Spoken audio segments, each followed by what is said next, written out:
echar hacia atrás las políticas económicas, simplemente lo que le dio fue un purgante a la sociedad. Yo me acuerdo que yo como broma decía que Chávez no necesitó jefe de campaña, que fue Rafael Caldera. No, de acuerdo, completamente. Ahora, una pregunta, precisamente te viniste para acá y aquí te has insertado, yo diría que de manera bastante exitosa, tanto en el plano propiamente de los negocios, ¿okay?, como consultora, etcétera, pero también en el plano político.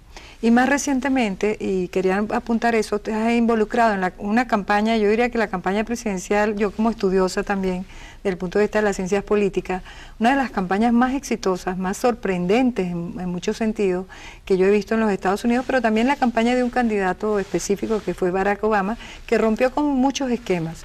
Era el candidato improbable, gana las elecciones, y quería preguntarte a ti porque el voto latino fue bien importante en esta elección. ¿Qué opinas tú del papel del voto latino y qué va a pasar con la hispanidad en relación al proyecto o al proceso político que se viene dando en los Estados Unidos a raíz de la presidencia de Barack Obama? Bueno, en esas elecciones pasaron dos cosas muy importantes. Una, que el voto latino pesó muchísimo en la victoria de Barack Obama. ¿Pero por qué? Porque fue la primera vez que no solo se inscribieron, sino que fueron efectivamente a votar.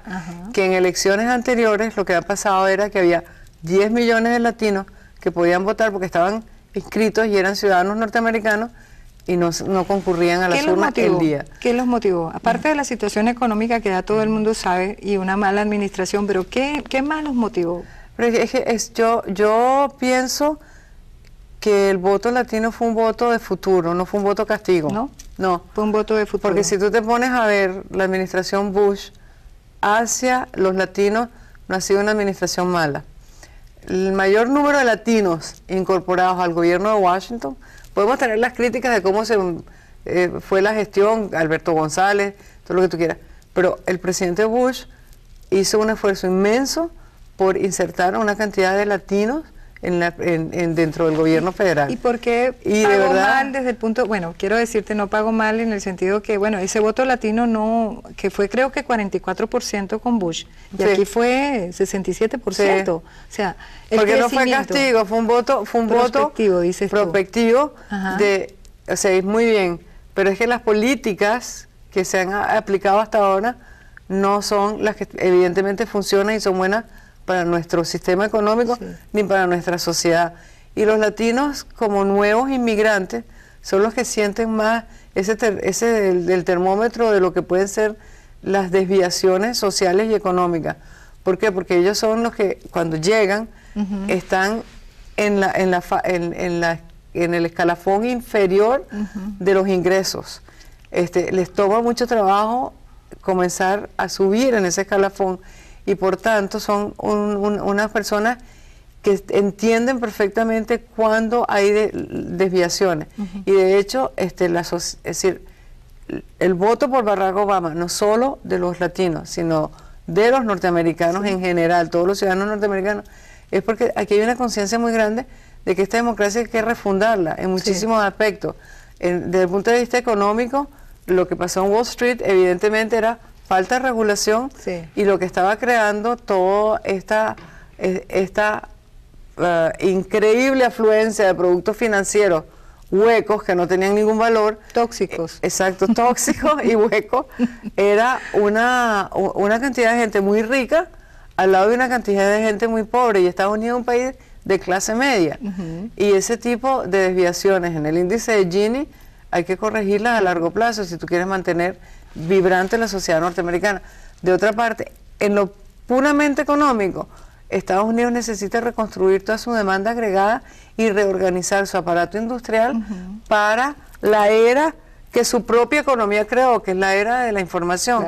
Y lo que tiene Barack Obama, que no tenía absolutamente nadie, es que él es un presidente de la era de la información, él la entiende. Así es. Es decir, mira, fue una cosa tan impresionante ver cómo en esa campaña se organizó un sistema de datos que fue no estado por estado, sino condado por condado, ciudad por ciudad.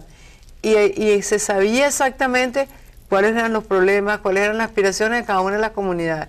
Con lo cual, los town halls que él hizo eran muy útiles porque él ya sabía lo que la gente quería y lo que hizo fue tratar de utilizar esa oportunidad para que la gente se organice mejor.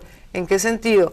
A veces, si tú a veces puedes tener un pueblo donde se necesita de repente un hospital, un puente y una escuela, pero las tres cosas no hay fondos y es la gente la que tiene que priorizar y tiene que decir. ¿Crees que eso se va a reproducir en la forma de gobierno?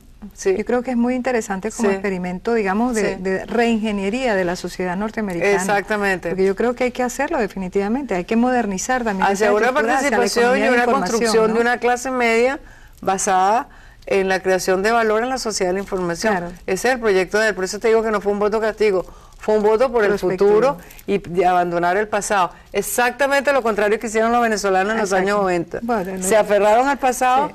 Ese es un voto apelando al pasado precisamente. Y patearon el futuro. Así es. Quería preguntarte precisamente de eso. Barack Obama, yo estuve leyendo recientemente un estudio de la Universidad American University, donde habla de que realmente el turnout, o sea, la cantidad de gente que realmente fue a votar no fue sustancialmente más grande, fue creo que un porcentaje, un 1% mayor de lo que fue con el presidente Bush en su segunda presidencia.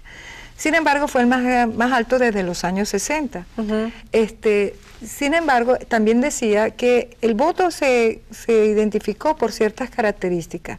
El 44% de la población blanca votó por Barack Obama, pero del grupo etario de 18 a 29 años votaron de una manera, creo que 55% o más por Barack Obama. Exactamente. Al mismo tiempo, el enfoque que él hizo en los grupos que llaman minorities, pero que sabemos que por razones demográficas, ya para el año 2042, van a ser mayoría los no blancos, de manera que hay un proceso de diversificación, digamos una multiculturalización de los Estados Unidos, un país más multicultural, con lo cual el papel de lo que ha sido lo blanco, el blanco, digamos, y me imagino con la cuota de prejuicio que no tienen, por cierto, los blancos jóvenes, también ha venido cambiando, de manera que hay como un cambio también del electorado norteamericano, ¿no?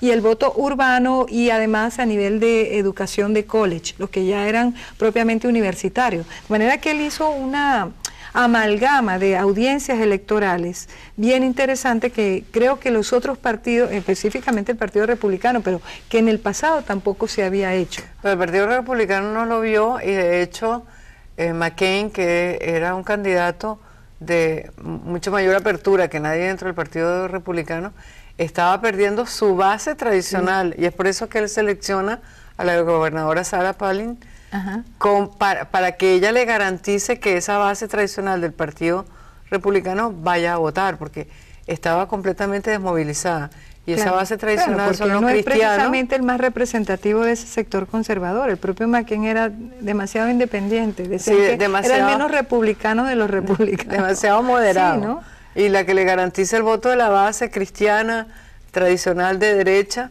es Sarah Palin. Déjame preguntarte, ¿qué papel le das tú a la hispanidad en este proceso futuro, en esta, digamos, cambio político, en esta reingeniería de la sociedad norteamericana que se viene dando a muchos niveles y que hoy por hoy se manifiesta en una elección exitosa del primer candidato birracial, porque realmente es birracial, y también multicultural, porque él es nacido en Hawái, de padre inmigrante de Kenia, o sea, es una mezcla bien interesante. ¿Qué papel le das tú a la hispanidad?